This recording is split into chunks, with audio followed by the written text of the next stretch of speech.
तुझे तक तक तक तक ઓનલાઈન ક્લાસમાં આપ સૌનું સ્વાગત છે।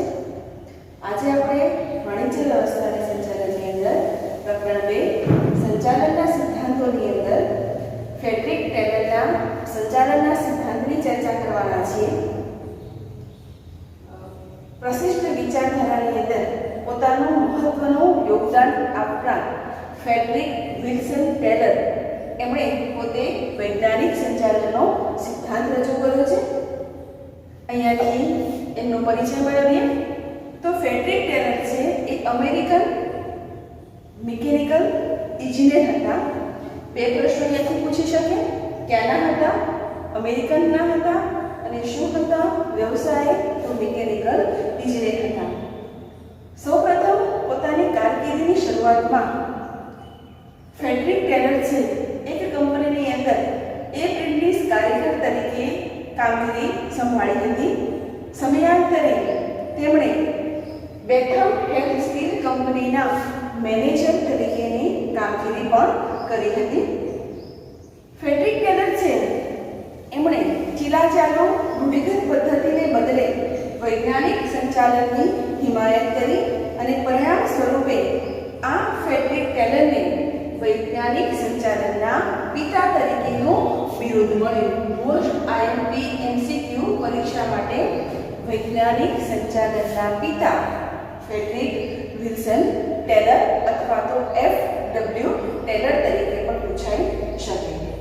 ફ્રેડરિક ટેલરે એવી રજૂઆત કરી હતી કે સમાજની અંદર સામાન્ય રીતે બે પ્રકારના વર્ગો હોય।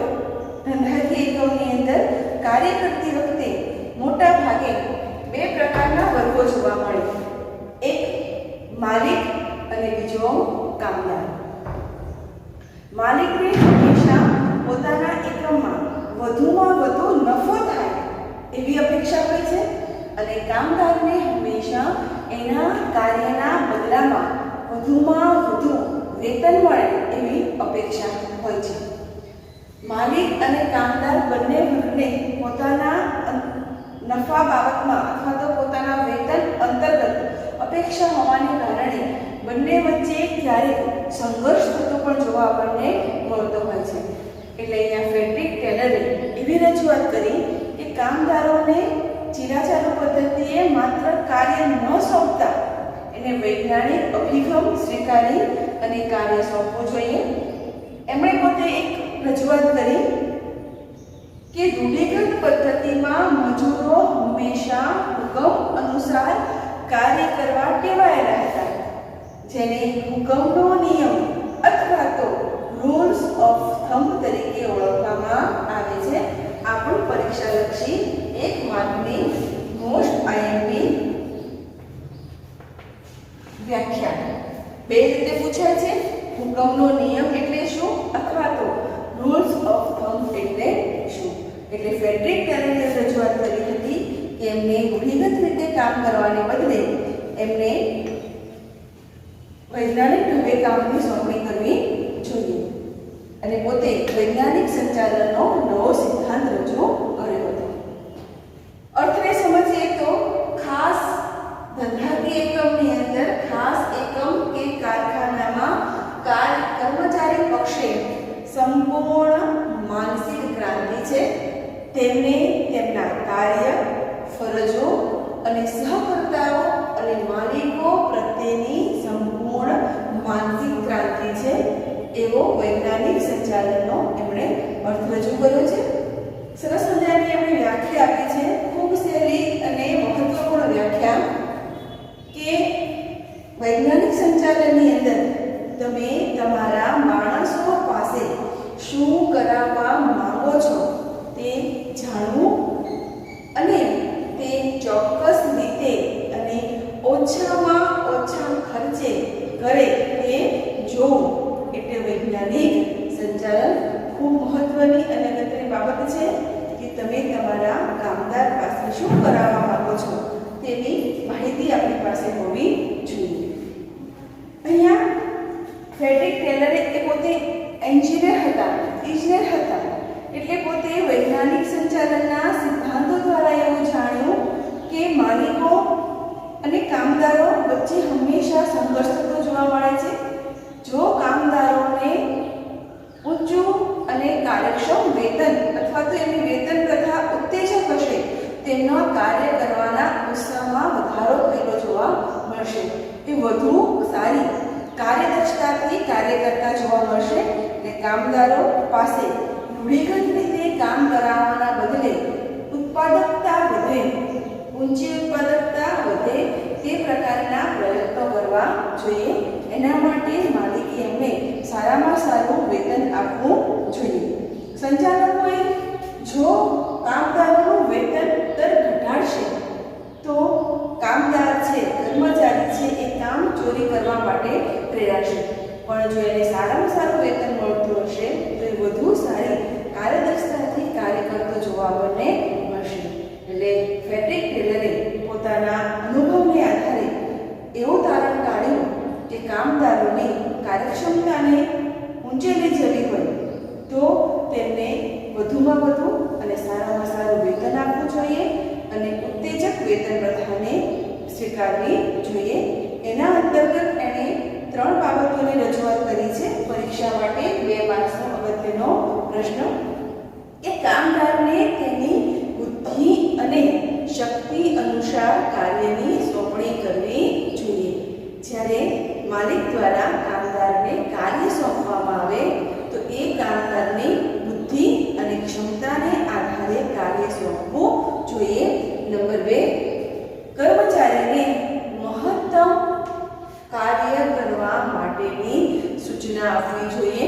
અને ત્રીજો પ્રશ્ન વિગત છે એ અલગથી એમસીક્યુમાં પૂછાય છે કે કર્મચારી ઝડપથી કાર્યદક્ષ રીતે કાર્ય કરે તો તે કર્મચારીને 30 થી 100% જેટલા ના દરે વધુ વેતન ચૂકવવું જોઈએ, જેનાથી કર્મચારીના કાર્ય કરવાના ઉત્સાહમાં વધારો થયેલો જોવા મળે. આપણે આ પ્રશ્ન પણ અલગથી 2 માર્ક્સમાં પૂછાઈ શકે છે. વૈજ્ઞાનિક સંચાલનના સિદ્ધાંતો. ફ્રેડરિક ટેલરે રૂઢિગત પદ્ધતિના બદલે વૈજ્ઞાનિક પદ્ધતિના અમલીકરણની બાબતને ધ્યાનમાં રાખી માલિકો અને કામદારો બંને એક સૂત્રતાથી સાથે રહીને કામ કરે એના અંતર્ગત વૈજ્ઞાનિક સંચાલનના કેટલાક સિદ્ધાંતો રજૂ કર્યા છે, જેમાં 8 મુદ્દાઓનો સમાવેશ કરવામાં આવ્યો છે. પહેલો મુદ્દો છે એની અંદર વૈજ્ઞાનિક પદ્ધતિ. માલિકોએ કામદાર પાસે કાર્ય કરવા માટે જૂની ચીલાચાલુ રૂઢિગત પદ્ધતિના બદલે આધુનિક વૈજ્ઞાનિક પદ્ધતિનો ઉપયોગ કરવો જોઈએ. એને કાર્યનું વૈજ્ઞાનિક ઢબે વિશ્લેષણ કરી અને કામદારોને કાર્યની સોંપણી કરવી જોઈએ.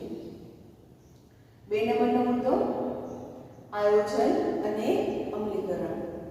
કામદાર એ કારખાનામાં કામ કરતી વખતે માલિકે કાર્ય અંતર્ગત આયોજન કરવું જોઈએ અને એનું સરળતાથી અમલીકરણ થાય તેવા પ્રયત્નો કરવા જોઈએ. અહીંયા ખાસ ધ્યાન રાખવું જોઈએ કે આયોજન છે એ નિષ્ણાત વર્ગ પાસે કરાવવામાં આવે અને એ આયોજનનો કામદાર પાસે અમલીકરણ કરવામાં આવે તો કાર્ય વધુ સારું અને સરળતાથી થઈ શકે. 3 નંબરનો મુદ્દો છે કાર્ય વિશ્લેષણ. ઓછા ખર્ચે અને ઝડપથી કાર્ય થઈ શકે તે માટેના પ્રયત્નો કરવા જોઈએ. એવું કાર્ય વિશ્લેષણ કરવું જોઈએ કે જેમાં ખર્ચનું પ્રમાણ ઓછું થાય અને કાર્ય વધુ ઝડપી થઈ શકે. એ પ્રકારે કાર્યની વહેંચણી કરવી જોઈએ. એ માટે સમય નિરીક્ષણ, ગતિ નિરીક્ષણ અને થાક નિરીક્ષણ જેવા વૈજ્ઞાનિક પદ્ધતિઓનો ઉપયોગ કરવો જોઈએ. આ 3 મુદ્દાઓની ચર્ચા આ પ્રશ્ન પૂર્ણ થાય પછી આપણે કરીએ છીએ. 4 નંબર પ્રમાણીકરણ. માલિકે એકમની અંદર કામ કરતી વખતે 2 પ્રક્રિયા પ્રમાણીકરણની અને સરળીકરણની પ્રક્રિયાને મહત્વ આપવું જોઈએ, જેમાં સાધનો, ઓજારો, સમય, કામકાજની સ્થિતિ વગેરે બાબતો છે એમાં પ્રમાણીકરણ ખૂબ જ અનિવાર્ય છે. 5 નંબર વૈજ્ઞાનિક પદ્ધતિ અને તાલીમ. કર્મચારીની જ્યારે એકમની અંદર પસંદગી કરવામાં આવે તો એની લાયકાતને આધારે, એની આવડતને આધારે એની પસંદગી કરવી જોઈએ. કર્મચારીની યોગ્ય પરીક્ષાઓ લઈ અને જે તે કાર્ય માટે નિમણૂક કરવાની હોય તે કાર્યની લાયકાતને આધારે જ એને કામ સોંપવું જોઈએ. કાર્યની સોંપણી કર્યા પછી પણ પોતાના એકમને અનુલક્ષીને એ કાર્ય અંતર્ગત એને તાલીમ પણ આપવી જોઈએ. સમયાંતરે નવી ટેકનોલોજી અથવા તો નવું કંઈક આવતા એને તાલીમ આપી અને તજજ્ઞ કરવો જોઈએ, એને કાર્ય શીખવવું જોઈએ અને સમયાંતરે એની કસોટી લઈ અને એની કાર્યદક્ષતાની ચકાસણી પણ કરવી જોઈએ. એટલે અહીંયા કર્મચારીની પસંદગી કરતી વખતે ખાસ કાળજી રાખવી જોઈએ. એની શિક્ષણ, એનો અભ્યાસ, એની લાયકાત, એની આવડત આ તમામ બાબતોને ધ્યાનમાં રાખી અને પોતાના એકમની અંદર કર્મચારીની પસંદગી કરવાની રહેશે. 6 નંબરનો મુદ્દો ઉત્તેજક વેતન પ્રથા.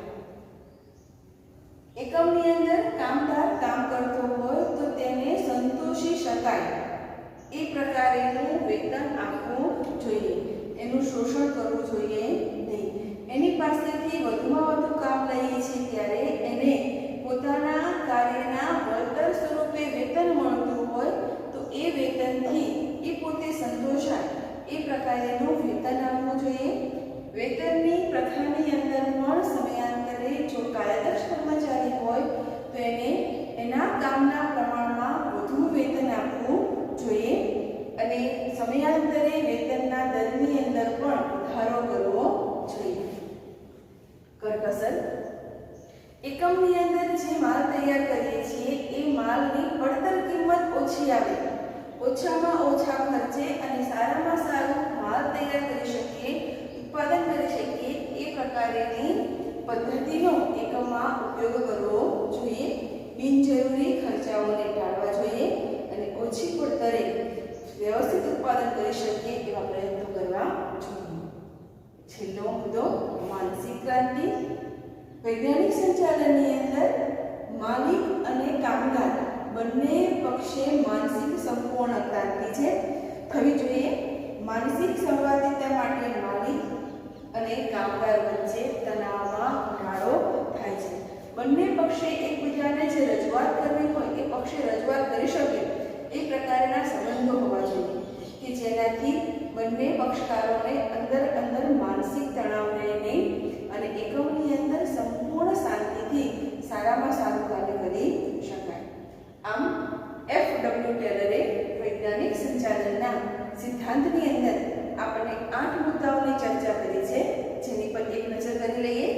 વૈજ્ઞાનિક પદ્ધતિ, આયોજન અને અમલીકરણ, કાર્ય વિશ્લેષણ, પ્રમાણીકરણ, વૈજ્ઞાનિક પસંદગી અને તાલીમ, ઉત્તેજક વેતન પ્રથા, કરકસર અને માનસિક ક્રાંતિ. અહીં આપણે આ મુદ્દો આજે પૂર્ણ કરીએ છીએ. વૈજ્ઞાનિક સંચાલનના સિદ્ધાંતની પ્રયુક્તિઓ 3 માર્કનો પ્રશ્ન પૂછાઈ શકે અથવા તો આ 3 વ્યાખ્યાઓ પણ અલગથી એક માર્ક્સમાં પૂછાઈ શકે છે. આપણે વૈજ્ઞાનિક સંચાલનના સિદ્ધાંતોના મુદ્દાની અંદર કાર્ય વિશ્લેષણના મુદ્દાની અંદર સમય નિરીક્ષણ અને ગતિ નિરીક્ષણની વાત કરી હતી. તેની અહીંયા વિગતે ચર્ચા કરીએ છીએ. આ પ્રયુક્તિઓની અંદર 3 પ્રયુક્તિઓનો સમાવેશ કરવામાં આવેલો છે. નંબર 1 સમય નિરીક્ષણ. 1 માર્કની વ્યાખ્યામાં પણ પૂછાઈ શકે કે કોઈ પણ કાર્યનો ભાગ પૂર્ણ કરવા માટે જેટલો સમય લાગે તે અંગે વૈજ્ઞાનિક રીતે કરવામાં આવેલો અભ્યાસ એટલે સમય નિરીક્ષણ. વ્યાખ્યાને રિપીટ કરી લઈએ.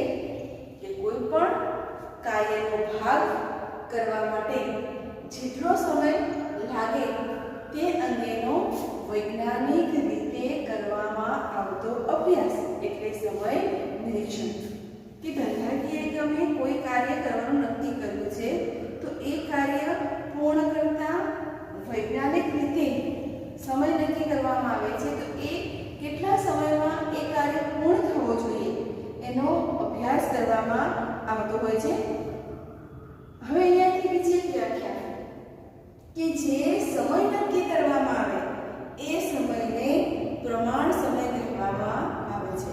દાખલા તરીકે કોઈ કાર્ય છે એ 8 કલાકમાં પૂર્ણ થવું જોઈએ એવું નક્કી કરવામાં આવ્યું તો તે સમયને પ્રમાણ સમય તરીકે કહેવામાં આવે છે કે એ કાર્ય પૂર્ણ કરતા વધુમાં વધુ આટલો સમય થવો જોઈએ જેનાથી ઉત્પાદનના સાધનોનો મહત્તમ ઉપયોગ કરી અને આપણે ચોક્કસ સમયની અંદર કાર્ય છે એ યોગ્ય રીતે પૂર્ણ કરી શકીએ.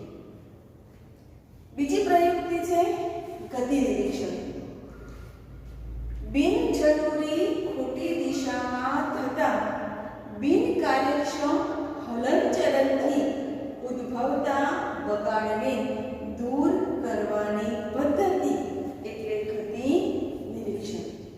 આ પણ એક માર્ગની વ્યાખ્યા કે ધંધાકીય એકમની અંદર કામદાર છે એ કાર્ય કરતી વખતે બિનજરૂરી સમયનો બગાડ નથી કરતો ને એની કાળજી લેવામાં આવતી હોય છે. જો ધ્યાનપૂર્વક અભ્યાસ કરવામાં આવે તો હલનચલનની ખોટી પ્રક્રિયા છે એ દૂર કરી અને એ સમયને ઉત્પાદકતાના માર્ગે વાળી શકાય છે. અહીંયા ગતિ નિરીક્ષણનો મુખ્ય હેતુ છે એ શ્રમના લઘુત્તમ બગાડની પદ્ધતિ માટેની યોજના છે કે એકમમાં કામ કરતો કામદાર છે એ કામ મૂકી અને અન્ય પ્રવૃત્તિઓમાં કામમાં સમય બગાડતો નથી ને તે જોવા માટે ગતિ નિરીક્ષણની પદ્ધતિ પણ અમલમાં મૂકવામાં આવે છે. ત્રીજી પ્રયુક્તિ છે ભિન્ન વેતન દરની પદ્ધતિ. કામદારોને તેમના કામના આધારે વેતન સંબંધિત ઉત્તેજન આપવાની પદ્ધતિ એટલે ભિન્ન વેતન દરની પદ્ધતિ. ફેડરિક ટેલર એવું કહે છે કે કામદાર જેટલું કાર્ય કરે એ પ્રમાણમાં એને વેતન આપવું જોઈએ. તમામ કામદારોને એક સરખું જ વળતર મળે એવું નહીં. વધુ કાર્યદક્ષતાથી વધુ ઉત્પાદન કાર્ય કરતો કર્મચારી છે એને એના કાર્યના બદલામાં વધુ વેતન આપવું જોઈએ અને જે ઓછું કાર્ય કરે છે એ કામદારને એના કામના બદલામાં વળતર આપવું જોઈએ જેનાથી કામદાર છે એ વધુમાં વધુ સારી રીતે અને વધુ ઉત્પાદન કાર્ય કરવા માટે પ્રેરિત થતો જોવા આપણને મળશે. એટલે કામદારને એના કાર્યના સંદર્ભમાં અલગ અલગ વેતન પ્રથાની ફેડરિક ટેલરે હિમાયત કરેલી છે. વધુ કાર્યદક્ષતાવાળા કર્મચારીને વધુ વેતન અને ઓછી કાર્યદક્ષતાવાળા કર્મચારીને કામદારને ઓછું વેતન એવી રજૂઆત ફેડરિક ટેલરે પોતાના વૈજ્ઞાનિક સંચાલનના સિદ્ધાંતમાં કરેલી છે. આપણે ત્યાં એક પોતાની ચર્ચા આગળ પણ કરી હતી કે કામદારને 30 થી 100% દરે વધુ વેતન ચૂકવવું જોઈએ. અહીંયા પ્રયુક્તિઓની અંદર કુલ 3 પ્રયુક્તિઓ સમય નિરીક્ષણ, ગતિ નિરીક્ષણ અને ભિન્ન વેતન દરની પદ્ધતિ. અહીંયા આપણે આ મુદ્દાને પૂર્ણ કરીએ છીએ.